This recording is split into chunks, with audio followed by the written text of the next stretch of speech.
Bismillahirrahmanirrahim. Assalamualaikum warahmatullahi wabarakatuh. Alhamdulillahirabbil alamin. Assalatu wassalamu ala asyrafil anbiya wal mursalin sayyidina wa maulana Muhammadin wa ala alihi wa sahbihi ajmain, amma ba'du.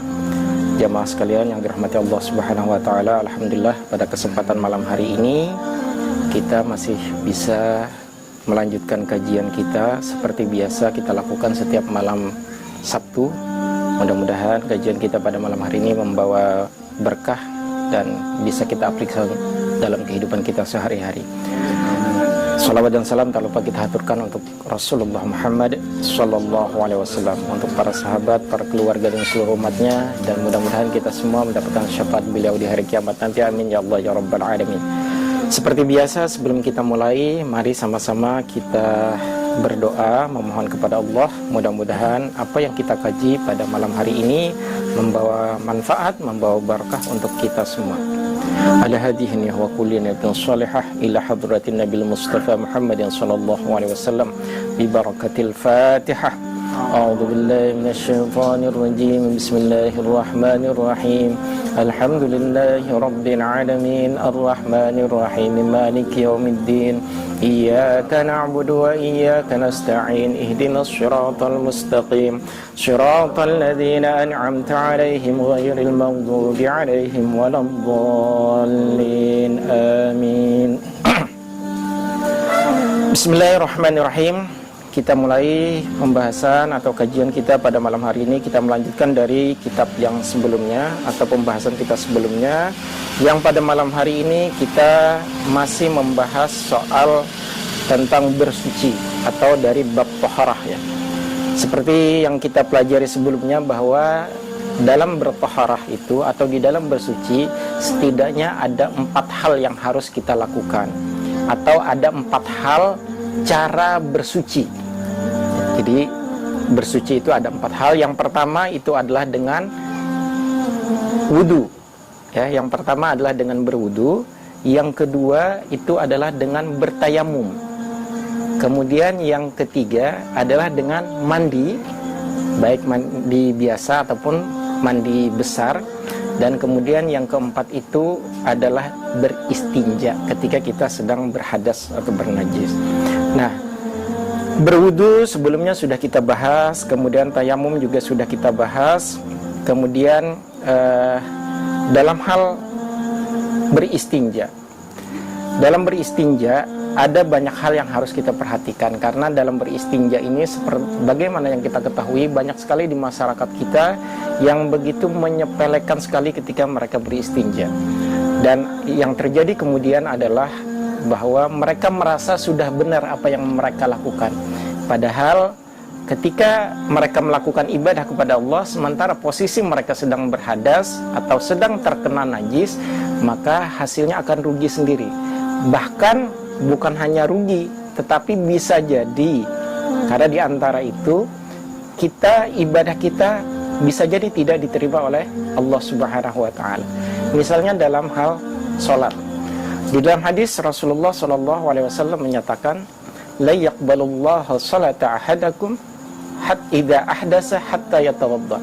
Tidak akan pernah diterima salatnya seseorang ketika mereka berhadas sampai mereka berwudu gitu. Nah, untuk berwudu ini maka kita juga harus mengetahui bagaimana syarat-syaratnya, seperti apa rukun-rukunnya, karena banyak sekali orang yang dia sudah hafal tata caranya, tetapi mungkin praktek-prakteknya ternyata mereka masih ada yang salah. Pertemuan sebelumnya sudah saya jelaskan, dalam hal berwudu ada juga hal-hal yang harus kita perhatikan. Yang pertama adalah bagaimana ketika membasuh tangan, terutama posisi tangan itu juga harus benar-benar rapi. Jadi ketika di dalam Al-Quran Allah Subhanahu wa ta'ala menyebutkan, ya ayyuhalladzina amanu idza qumtum ilas shalah faghsilu wujuhakum wa aydiyakum ilal marafiq. Setelah membasuh wajah, kemudian berikutnya adalah membasuh tangan. Membasuh tangan sampai siku. Yang terjadi kemudian adalah, atau yang sering kali terjadi, orang membasuh di keran, tapi kemudian mengambil air, membasuhnya dari siku, bukan dari depan. Nah, ini kan artinya secara ayat saja mereka sudah menyalahi. Maka ketika menggunakan keran, hati-hati untuk kita semua. Makanya kita perlunya mengaji ini adalah untuk mengingatkan kembali. Yang sudah kita belajar hari ini kita diingatkan, yang belum alhamdulillah menjadi lebih tahu gitu. Nah, ketika kita mengambil air, pertama ketika di tangan ya, ini setelah wajah, maka yang kemudian adalah tangan. Tangan nih, hati-hati di ujung kuku. Ada 3 hal yang harus kita perhatikan. Pertama di ujung kuku. Jadi air harus benar-benar sampai atau masuk ke sela-sela. Biasanya kalau kuku panjang biasanya rawan tidak kena air. Maka diusahakan ketika ada kuku yang panjang, bagaimana caranya di sela-sela itu air harus masuk. Makanya berarti air yang dari luar itu harus ditadahkan atau diambil air. Kalau misalnya menggunakan di sungai misalnya gitu, nah itu harus diambil. Kemudian sampai siku. Jadi jangan berwudu kemudian yang dimulai dari siku, setelah wajah kemudian dari siku baru ke ujung sini. Nah ini satu hal yang harus dijaga. Kemudian yang kedua masih di tangan. Di tangan itu harus hati-hati yang ini, siku. Karena dari siku ini biasanya orang berwudu, mereka sudah tadi mungkin pakai keran atau mengambil air di sungai, tetapi ada kalanya siku ini mereka belum terkena. Nah ini harus hati-hati. Ini harus basah. Syukur bisa sampai di siku sini. Kalau bisa lebih itu jauh lebih baik. Karena kata Rasulullah, perpanjanglah wudhu kalian. Perpanjang itu salah satunya adalah bagaimana kita membasuh itu melebihi area wudhu. Kalau di dalam Al-Quran, faksilu wujuhakum wa aydiyakum ilal marafiq sampai siku, kalau bisa lebih itu malah lebih baik lagi.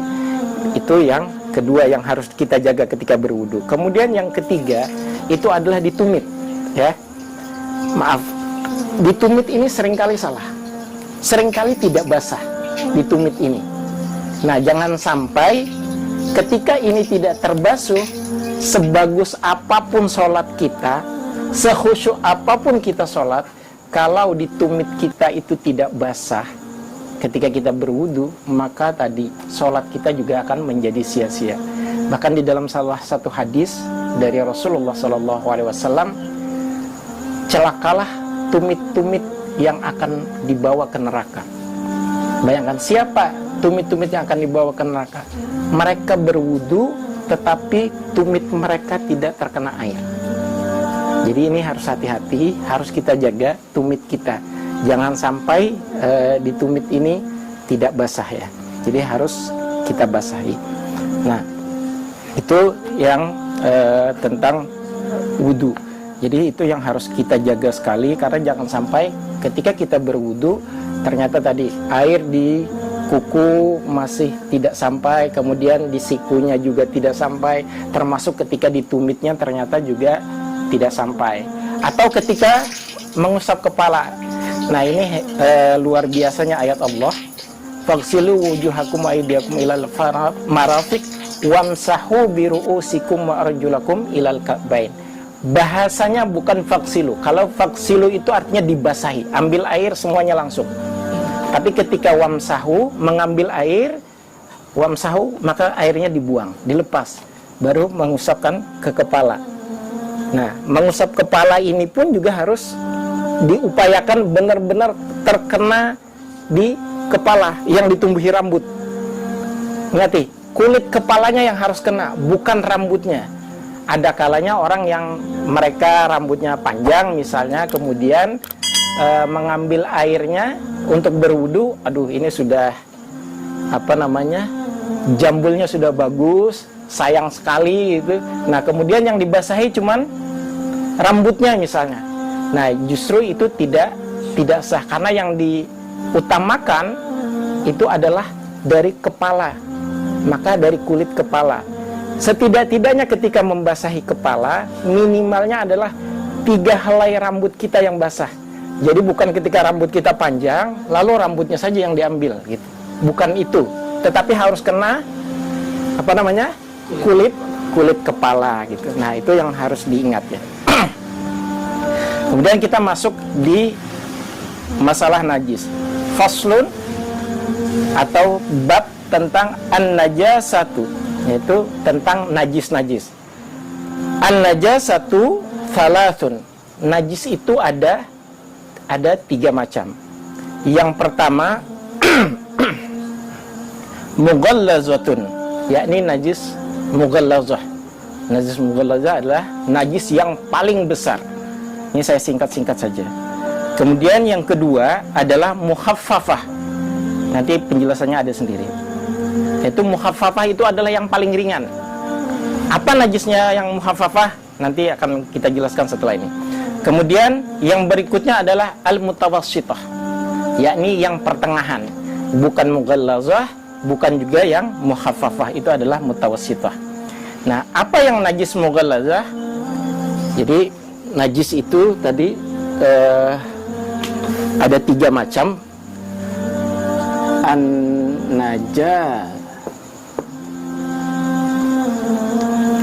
ya.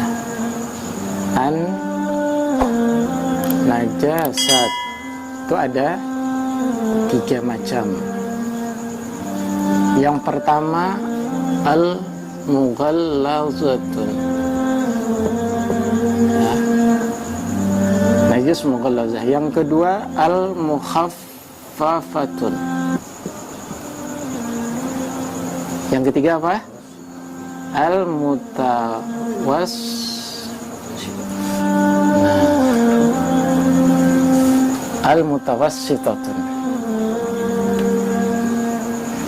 Di al-mughallazah, al-mukhaffafah, al-mutawassitah. Mughallazah adalah najis yang paling besar, kemudian al-mukhaffafah adalah najis yang paling ringan, kemudian al-mutawassitah adalah yang pertengahan.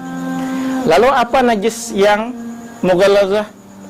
Di dalam kitab ini dijelaskan al-mughallazatu najasatul kalbi, yakni najis mughallazah itu adalah najisnya dari al-kalbi. Apa al-kalbi? Ada yang tahu? Atau al-kalbun? Kalbun, bukan qaf ya, kaf. Bukan qaf tapi kaf. Kalbun, kalbun itu artinya anjing. Maaf, saya tidak melihat ini.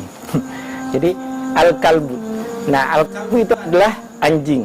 Jadi najis yang dari anjing, maka itu termasuk najis mughallazah. Mau dari air liurnya, mau dari kencingnya, ataupun dari kotorannya. Yang kedua adalah wal khinzir. Yang kedua itu adalah khinzir. Apa khinzir? Khinzir itu artinya babi, ya. B2, babi, jadi dari babi. Kemudian wa far'i ahadihima, atau diantara dari yang berikutnya adalah selain bagian turunan dari anjing ataupun dari babi. Itu najis yang mughallazah. Nah, ketika kita terkena najis mughallazah, maka yang harus kita lakukan, kita harus membasuhnya sebanyak 7 kali basuhan. Salah satunya ya menggunakan air, salah satunya adalah dengan mencampurkannya dengan air tanah atau dengan tanah. Nah, bagaimana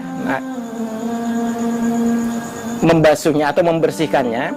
Yang pertama, ketika terkena najis mughallazah itu, yang pertama pendapat ulama, boleh mencampurkan semuanya. Jadi antara tanah dan air dicampur, kemudian semuanya disapukan. Jadi setelah dicampur dijadikan satu, dibasuh sebanyak 7 kali, itu boleh. Ini pendapat yang pertama. Nah, yang kedua, semuanya air, baru kemudian ditutup dengan tanah. Artinya yang ketujuhnya adalah dengan menggunakan dengan tanah. Atau yang berikutnya tadi, tanah saja dulu, gitu, baru dengan air. Jadi ketika sudah pertama dengan air, berarti yang berikutnya yang pertama dengan tanah, lalu berikutnya bisa dengan air atau sebaliknya. Jadi boleh dibolak-balik. Ini ada beberapa pendapat ulama, setidaknya tadi 3 hal itu. Nah, bagaimana dengan kondisi sekarang? Bolehkah kita membasuhnya dengan menggunakan, ya sekarang kan banyak deterjen gitu. Apakah boleh gitu? Kalau kita masih memungkinkan ya bisa mendapatkan tanah, maka yang lebih afdal, yang lebih utama itu adalah dengan menggunakan tanah. Tapi kalau memang sudah tidak ada atau dengan kondisi misalnya banyak di perkotaan, ya kemudian dengan deterjen itu masih bisa dibersihkan dengan deterjen itu. Ada sebagian ulama yang membolehkan karena ketika kondisi sekarang apalagi di perkotaan yang katanya mencari tanah saja sudah susah. Ada jalan sudah dilapisi dengan semen atau dengan aspal atau dengan beton dan lain sebagainya. Jadi seutama-utamanya ketika mau membersihkan najis mughallazah adalah dengan menggunakan air dan kemudian salah satunya dicampur dengan menggunakan tanah gitu. Kemudian yang berikutnya, yang kedua, najis itu tadi adalah al-mukhaffafah, yakni najis yang paling ringan. Apa najis yang paling ringan atau najis dari mukhaffafah? Di sini disebutkan di dalam kitab ini adalah baulus sobi. Apa baulus? Baulus sobi itu artinya air kencingnya bayi. Air kencingnya bayi. Ya, air kencingnya bayi. Alladzi lam yat'am. Ya, ini bayi yang belum makan ghairal laban, selain dari air susu ibunya. Walam yablughil haulain, dan belum sampai berusia 2 tahun. Jadi kalau kita punya anak bayi ketika mereka kencing misalnya, maka itu termasuk najis, dan najisnya adalah najis mukhaffafah. Najisnya najis mukhaffafah artinya najis yang paling ringan. Pertama tadi ya, bayi yang belum makan ya, atau yang tidak makan selain dari air susu ibunya. Walam yablughil haulain, dan dia belum berumur 2 tahun. Nah, kalau sudah 2 tahun, ini lagi-lagi kita kembali ke beberapa pendapat ulama. Ada yang menyatakan bahwa selama anak itu atau bayi itu masih menyusu kepada ibunya, maka dia dianggap sobi, atau tadi kotorannya itu adalah najis mukhaffafah. Tetapi kalau di dalam kitab ini secara spesifik disebutkan walam yablughil haulain, yakni belum sampai usia 2 tahun. Atau kalau dipanjangkan maksimalnya adalah usia 2 tahun. Nah, kalau sudah lebih dari 2 tahun, merujuk kepada kitab Kasifatus Saja atau Safinatun Najah ini, maka seorang anak itu harus sudah dibersihkan kencingnya. Kalau tadi belum berumur 2 tahun, maka cukup dengan ambil air terus dipercikkan saja ke tempat yang terkena kencingnya.